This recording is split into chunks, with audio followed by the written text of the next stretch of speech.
ଗ୍ରହ ଲେଖେ ଭାଗ୍ୟ, ଭଗବାନ ଦେଖେ କର୍ମ। ସତ୍ୟ ପଥେ ଚାଲିଲେ ମିଳେ ଧର୍ମ। ହାର ନ ମାନ, ସମୟ ନିଶ୍ଚିତ ହେବ ଶୁଭ।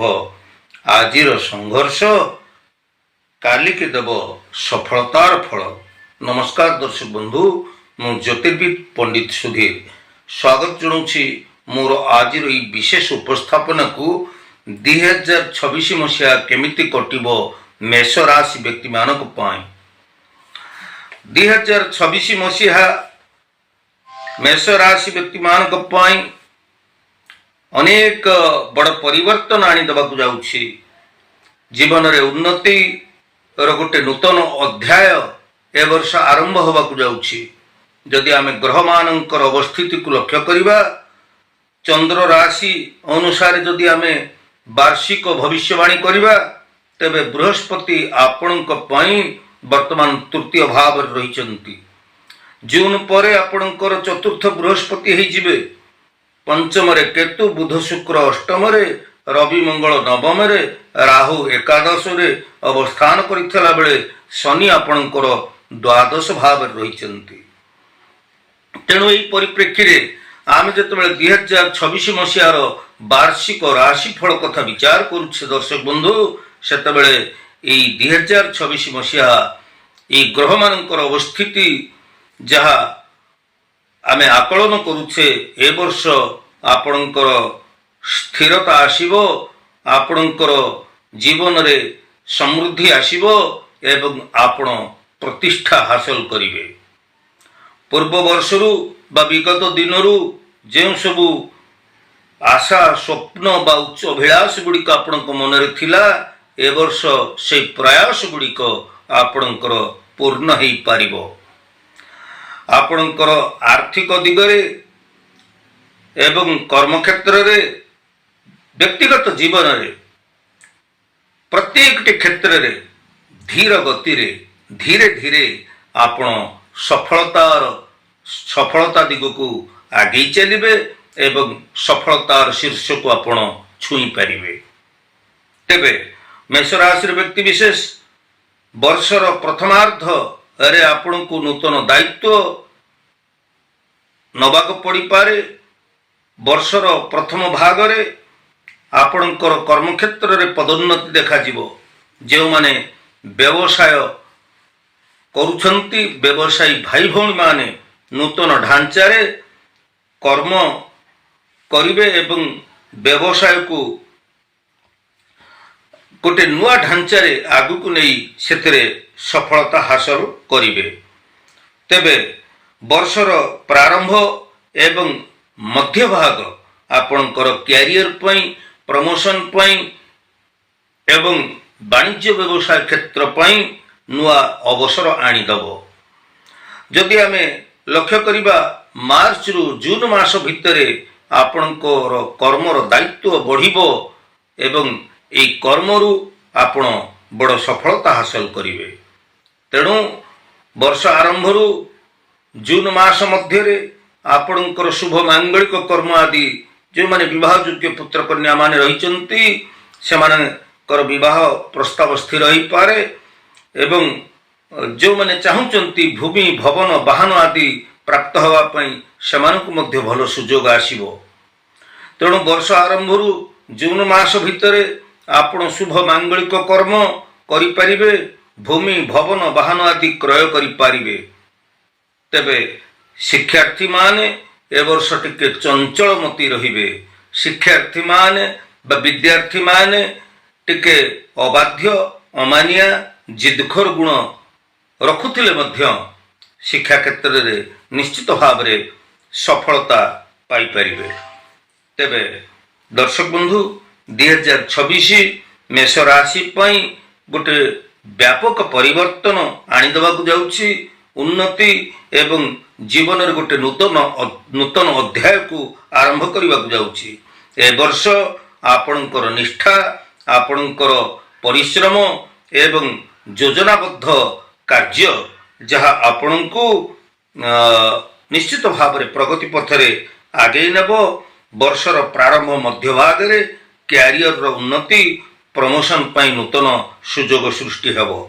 ଆର୍ଥିକ ସ୍ଥିତିକୁ ଯଦି ଲକ୍ଷ୍ୟ କରିବା, ଏ ବର୍ଷ ଆପଣଙ୍କର ଆର୍ଥିକ ସ୍ଥିତି ଲାଭଜନକ ଅବସ୍ଥାରେ ରହିବ ଏବଂ ସଞ୍ଚୟ ଆପଣ କରିପାରିବେ, କିନ୍ତୁ ଖର୍ଚ୍ଚ ବୃଦ୍ଧି ପ୍ରତି ଏ ବର୍ଷ ଆପଣଙ୍କୁ ଲଗାମ ଲଗାଇବାକୁ ପଡ଼ିବ।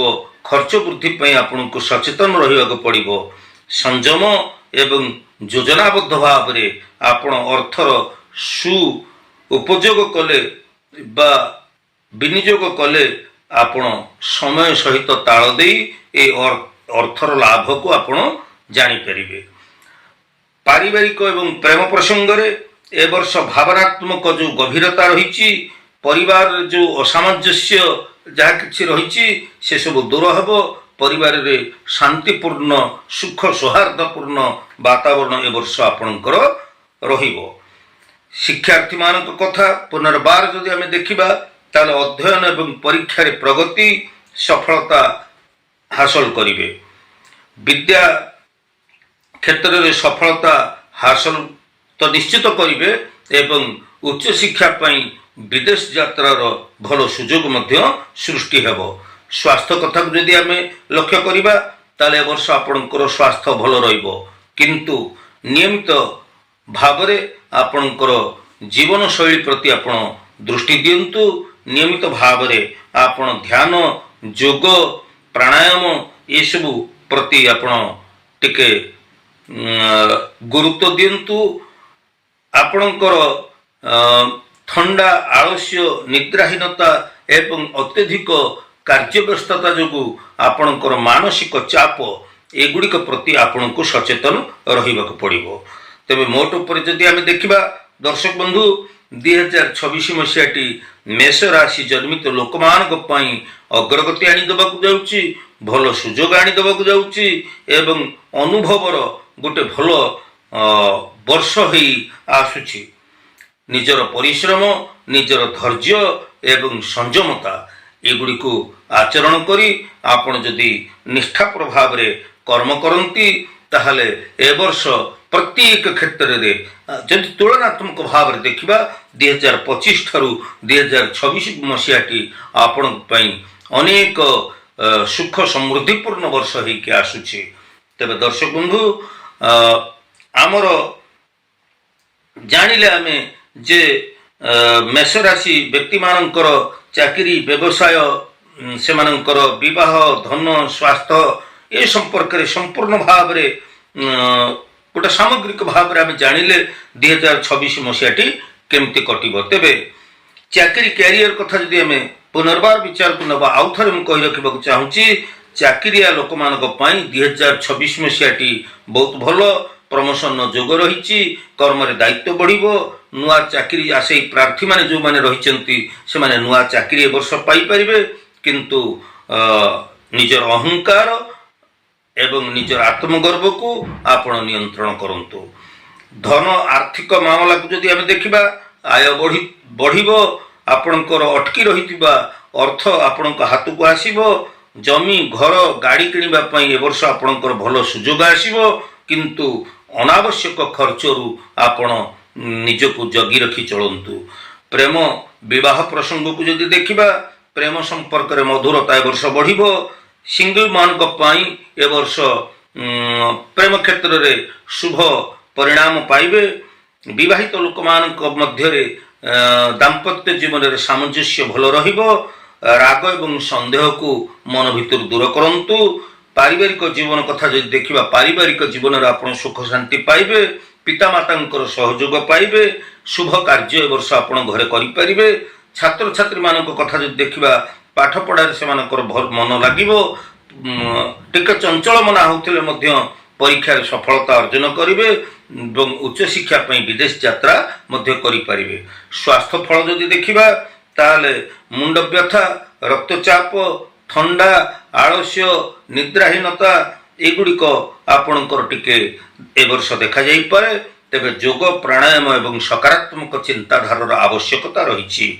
ତେବେ 2026 ମସିହା ପାଇଁ ମେଷ ରାଶିର ବ୍ୟକ୍ତିମାନେ ପ୍ରତ୍ୟେକ ମଙ୍ଗଳବାରରେ ହନୁମାନଙ୍କୁ ଦର୍ଶନ କରନ୍ତୁ, ହନୁମାନଙ୍କର ଚାଳିଶା ପାଠ କରନ୍ତୁ ଏବଂ ପାଖରେ ଗୋଟେ ଲାଲ ରୁମାଲ ବା ହ୍ୟାଣ୍ଡକରଚିପ୍ଟି ଆପଣ ବ୍ୟବହାର କରନ୍ତୁ। ତେବେ ଦର୍ଶକ ବନ୍ଧୁ, ଯଦି ଜ୍ୟୋତିଷ, ବାସ୍ତୁ ଏବଂ ଧର୍ମ ସମ୍ବଳିତ ମୋର এই ଐତିହାସିକ ଚ୍ୟାନେଲ ଯଦି ମୋର ଭିଡ଼ିଓ ଆପଣଙ୍କୁ ଭଲ ଲାଗୁଛି ତାହେଲେ ଆପଣ ନିଶ୍ଚିତ ଭାବରେ ମୋର ଭିଡ଼ିଓକୁ ଲାଇକ୍ ଟିଏ କରିବେ, ସେୟାର କରିବେ ଏବଂ ମୋର ଚ୍ୟାନେଲକୁ ଆପଣ ସବସ୍କ୍ରାଇବ୍ କରିବାକୁ ଭୁଲିବେ ନାହିଁ। ତେବେ ଆଜିର এই ଉପସ୍ଥାପନାଟି 2026 ମସିହାଟି କେମିତି କଟିବ, ମେଷ ରାଶି ପାଇଁ এই ଉପସ୍ଥାପନାଟି କେମିତି ଲାଗିଲା ନିଶ୍ଚିତ ଭାବରେ ଆପଣଙ୍କର ସୁଚିନ୍ତିତ ମତାମତ ମୋତେ ଦେବେ। ଆଜି ତ ସମୟ ହେଇଯାଇଛି ଦର୍ଶକ ବନ୍ଧୁ, ପୁଣି ଆମେ ପରବର୍ତ୍ତୀ ଅଧ୍ୟାୟରେ ଦେଖା ହେବା। ସେ ପର୍ଯ୍ୟନ୍ତ ଜୟ ଜଗନ୍ନାଥ।